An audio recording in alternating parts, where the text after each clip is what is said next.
This is how to cook my nectarines and rump of lamb with pistachio dip. Take your rumps of lamb and just trim the fat off. Then brush them with a nice rosemary oil, season with cumin and coriander seeds and a few sesame seeds. Mix it all together and get those flavors going. Chop rosemary and then take your nectarines or peaches and cut them in half, remove the stone and cut them into quarters.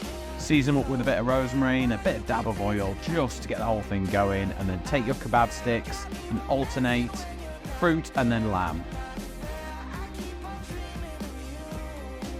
Make sure you mop up all those lovely juices and flavours.